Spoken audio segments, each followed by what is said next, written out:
Hi, this is Emma Pass, and in this video, we are going to look at parent access to Google Classroom.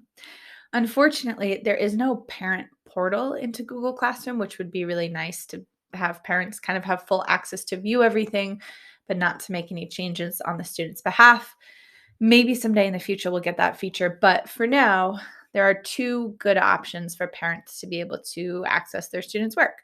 The first is very simple and straightforward. Have the student's email and log in as the student. Depending on the age of the student and how much involvement is needed from the parent, you may or may not want to recommend that.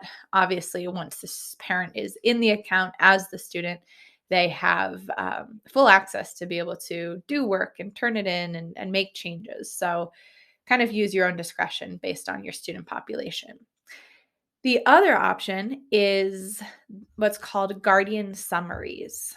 Um, from the People tab in Google Classrooms, that's our third tab from the top, under your students, when you're in a Google Education account, you'll see next to the student's name, you have either invite guardians or email guardians.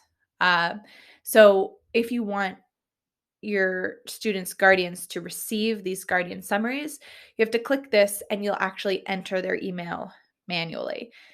This does take a little bit of time. We typically split it up by advisory. So advisory teachers enter in all of their students' guardian emails. And then once they're entered for one class, that will carry over for any class they're enrolled in Google Classroom. So you only need to do it one time per student. Then the guardian will receive an email that looks like this. It will ask them if they'd like to receive guardian summaries on a weekly, daily basis, or no summaries at all. The summaries themselves look like this. They'll tell you in this case, it's a weekly, so it'll tell you the date of the summary. And then for each class, again, once they're enrolled, it will show every single class the student is enrolled in.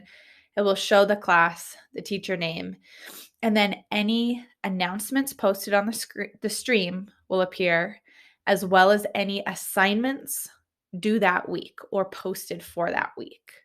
So again, this is a weekly summary. It would also do this for a daily basis as well. And the only thing it shows here is the due date, the title, and the instructions.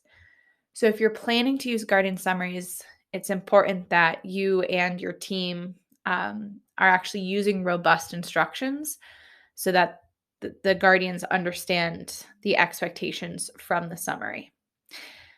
It's a great place to start.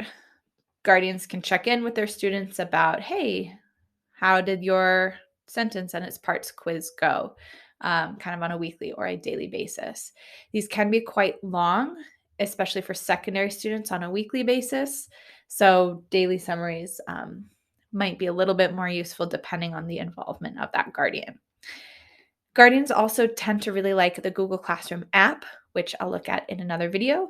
And this is parent access to Google Classroom. For more EdTech tips, tutorials, and lessons, you can visit my website, empoweredu.co, or find my teacher's paid teacher store, Empowered EDU. See you next time.